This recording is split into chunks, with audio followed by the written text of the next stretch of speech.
Hi guys, welcome to our channel Telugu audio stories with Maitri. నా ఛానల్ని ఎవరైనా ఫస్ట్ టైం చూస్తున్నట్టయితే తప్పకుండా లైక్ చేయండి, షేర్ చేయండి అండ్ సబ్స్క్రైబ్ చేసుకోండి. Miss Lakkamamba part 60. ఇక లేట్ చేయకుండా స్టోరీలోకి వెళ్ళిపోదాం. అత్త చెప్పినందుకు బ్రీఫ్ కేసులో దాన్ని జాగ్రత్తగా పెట్టాను అని మనసులో అనుకుంటూ లక్కీ అది తీసి జాగ్రత్త చేశాను బావా అంటుంది. మెడలో తాళి లేదు, కాళ్ళకు మెట్టెలు లేవు. నువ్వు నాకు పెళ్ళాంది ఎప్పుడయ్యావే అని అడిగాడు శౌర్య. అదేంటి బాబా, నువ్వేగా సడన్ గా పెళ్లి చేసుకున్నావు, పైగా మనది రిజిస్ట్రేషన్ మ్యారేజ్, మర్చిపోయావా అంటుంది లక్కీ. ఓ అవును కదా, మర్చిపోయాను. మరి అట్లీస్ట్ ఆ పేపర్లైనా ఎక్కడున్నాయో తెలుసా నీకు అని అడిగాడు. ఇక జవాబు చెప్పలేక దీనంగా ముఖం చూసింది లక్కీ. కదా, ఇప్పుడు చెప్పవే, అసలు నాకు పెళ్ళాన్వి ఎప్పుడయ్యావే అని మరొకసారి అడిగాడు. ఇక వెంటనే ఏడుపు అందుకుంది లక్కీ. ఏయ్, ఇప్పుడు నేనేమన్నానే, ఎందుకు ఏడుస్తున్నావు, ఏడవకు అంటూ ఉండగా వెంటనే సులోచనమ్మ గది లోపలికి ఎంట్రీ ఇచ్చింది. అవును, దానికి ఏదీ తెలీదు. అసలు దానికి ఏం కావాలో దానికే తెలీదు.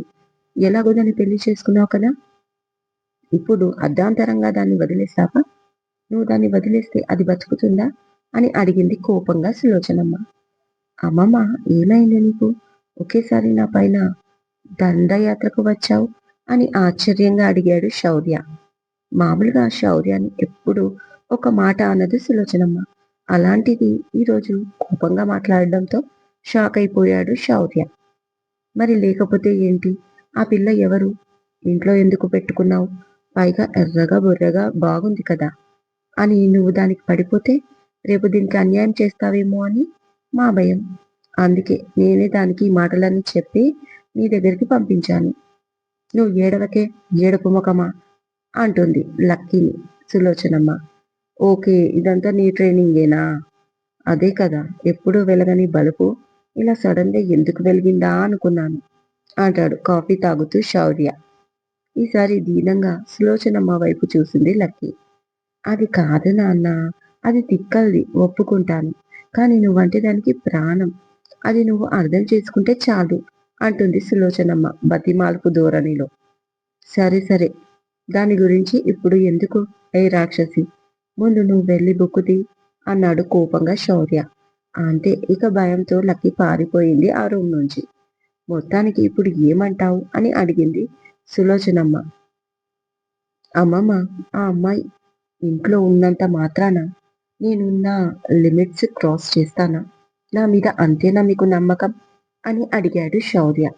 లేదు నాన్న, నువ్వు చెయ్యవు, కానీ ఎందుకో మా భయం మాకు అంటుంది సులోచనమ్మ. అన్నీ నీ పిచ్చి ఆలోచనలు, ముందు దాన్ని చదువు కంప్లీట్ అవ్వనివ్వు.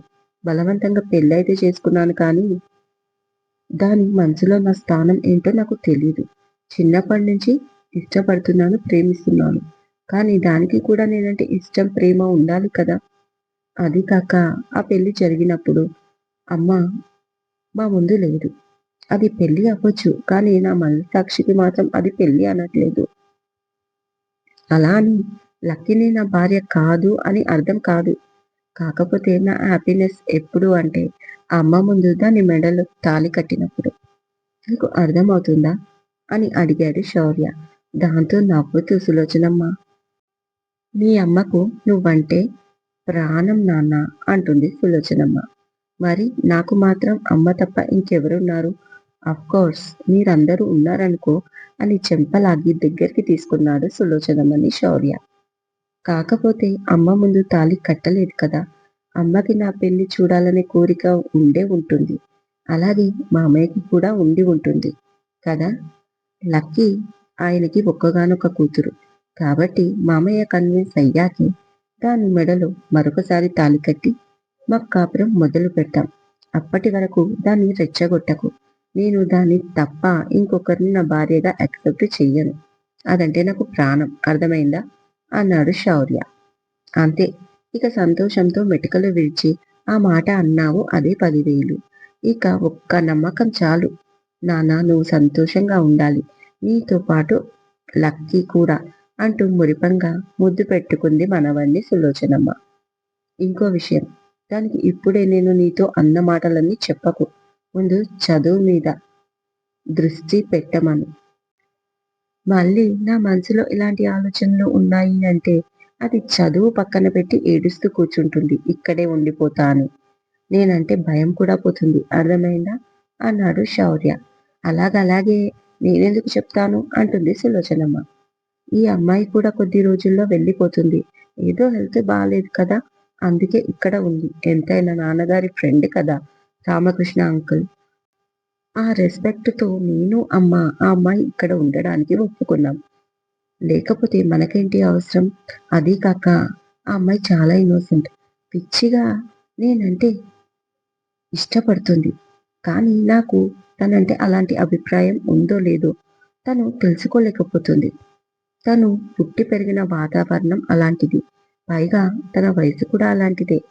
ఏది అడిగినా తల్లిదండ్రులు తెచ్చిపెట్టేస్తారు శ్రమ లేకుండా. దాంతో ప్రతీదీ తన ఇష్టంగా అనుకుంటుంది. కానీ నా మనసులో తనకు ఎలాంటి స్థానముందో తెలిసిన రోజు తానే ఈ ఇంటి నుంచి వెళ్ళిపోతుంది. అప్పటి వరకు ఓపికగా ఉండండి. అండ్ ఆ అమ్మాయికి కూడా ఏమీ అనొద్దు. మళ్ళీ మమ్మీ డాడీ పరువు పోతుంది వాళ్ళ కళ్ళల్లో. అర్థమైందా? అన్నాడు శౌర్య. నువ్వు ఇంత మాటన్నాక ఇక ఆ పిల్ల దగ్గరికి నేనెందుకు వెళ్తాను నాన్న? అయినా నా మనవరాలైన లక్కీకే ఒక ఆడపిల్లలా ఉండమని బుద్ధి చెప్తున్నాను. ఇదే వినట్లేదు, అర్థం చేసుకోవట్లేదు. ఇక పరాయి పిల్ల. నేను చెప్తే వింటుందా? సరేలే, మా గోల ఎప్పుడూ ఉండేదే. డ్యూటీలో ఏ టైంకొస్తావో ఏంటో. కాస్త రెస్ట్ తీసుకో. నేను వెళ్తాను అంటూ బయటికి వెళ్ళిపోతుంది సులోచనమ్మ. అప్పుడే శౌర్యకి కాల్ రావడంతో మళ్ళీ డ్యూటీకి వెళ్ళిపోతాడు. ఈ లోచన ఏం మాట్లాడుతుందో ఏంటో బావతోటి అని తనలో తానే ప్రశ్నించుకుంటూ రూమ్‌లో అటూ ఇటూ తిరుగుతుంది లక్కీ. ఇక తను వేర్ చేసిన హాఫ్ శారీ తనకు చికాకు వస్తుంటే వెంటనే తీసేసి నైట్ సూట్‌లోకి మారిపోయింది. హమ్మయ్య! ఇప్పుడు ఫ్రీగా ఉంది. ఈ హాఫ్ శారీనే ఇంత చికాకుగా ఉంటే ఇక శారీ ఎంత చికాకు తెప్పిస్తుందో. ఫ్యూచర్‌లో నేను శారీ కట్టుకోవాలా? అని ఆలోచించి నో వే! బావకి మాత్రం స్పెషల్‌గా రిక్వెస్ట్ పెట్టుకోవాలి. బావ, ఈ విషయంలో నన్ను అస్సలు ఇబ్బంది పెట్టకండి అంటూ. డాడీ నన్ను ఇబ్బంది పెట్టిన పరిస్థితుల్లో ఒక ఫ్లాష్ బ్యాక్‌ని సీన్ లాగా చెప్పి ఒక ఏడుపు ఏడుస్తాను. అంతే. అటు అత్త, ఇటు బావ ఇద్దరు ఫ్లాట్ అని ఫ్యూచర్‌లోకి వెళ్ళిపోయి మరి ఆలోచిస్తూ కూర్చుంటుంది లక్కీ. అప్పుడే లోపలికి వచ్చిన సులోచనమ్మ నా తల కొట్టేసినట్టయింది అనుకుంటూ వచ్చింది. ఆమె దేని గురించి మాట్లాడుతుందో అర్థం కాని లక్కీ, నానమ్మ, ఏం జరిగింది? అని ఆతృతగా అడిగింది. అబ్బో నానమ్మ, లోచన అనేది మర్చిపోయావా? అంటూ చురక అంటించింది. అబ్బా! ఇప్పుడు నానమ్మ అంటే పలకవా? ఏదో జోక్ చేశాను. ఇంతకీ గదిలో ఏం జరిగిందో చెప్పు. బావ ఏం మాట్లాడాడో నా గురించి చెప్పు అంటుంది దిగులుగా లక్కీ.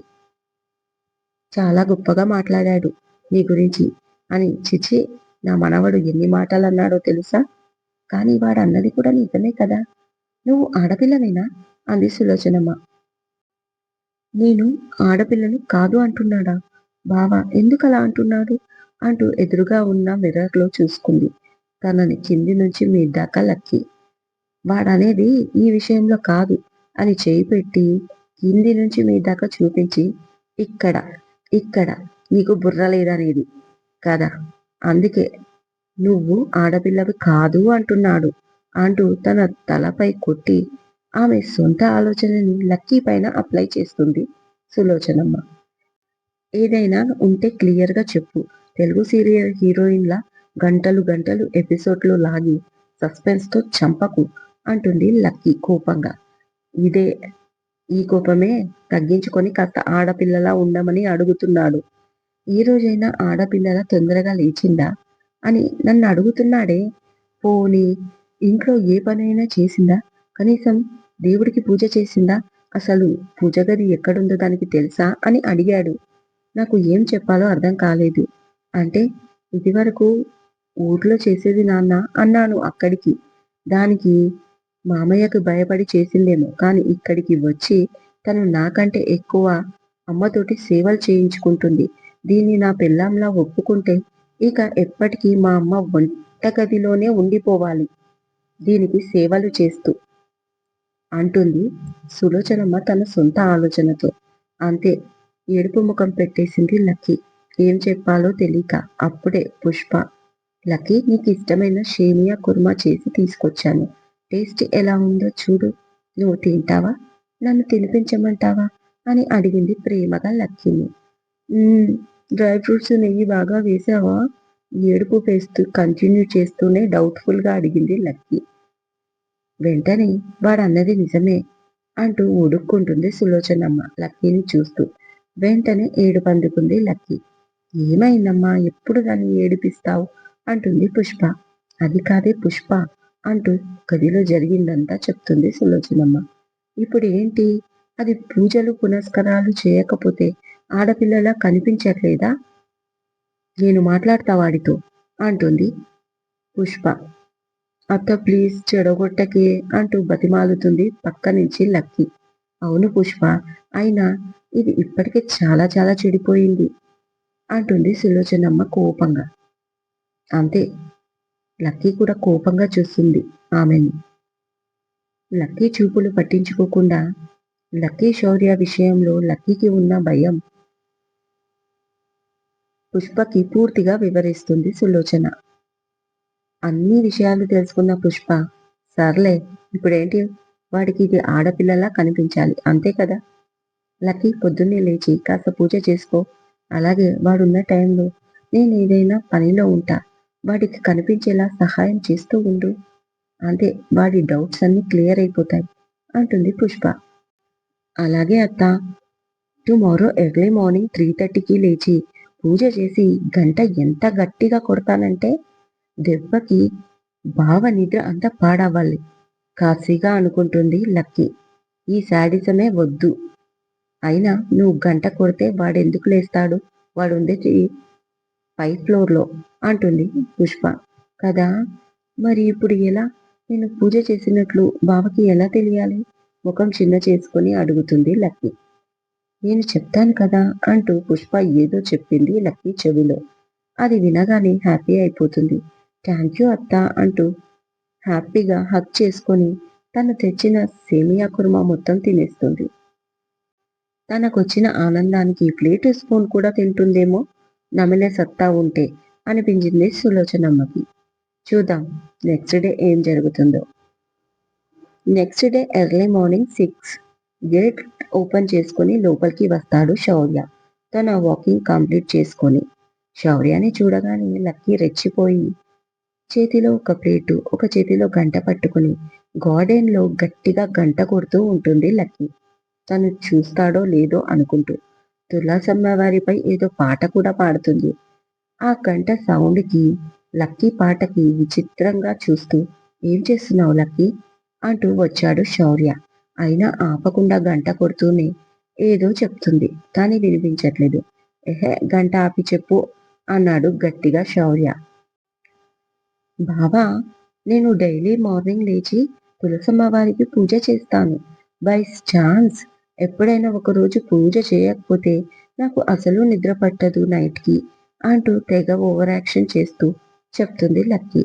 ఓ రియల్లీ అంటూ తనని ఆశ్చర్యంగా చూస్తూ ఒకసారి చెట్టు వైపు చూశాడు శౌర్య. ఇదండి ఇవాళటి ఎపిసోడ్. ఈ ఎపిసోడ్ మీకు నచ్చినట్టు అయితే నాకు కామెంట్లో చెప్పండి. అలాగే లైక్ చేయండి, షేర్ చేయండి, హైప్ ఇవ్వండి, సబ్స్క్రైబ్ చేసుకోండి ఛానల్ని. మరొక మంచి ఎపిసోడ్తో మీ ముందు ఉంటాను. మైత్రి.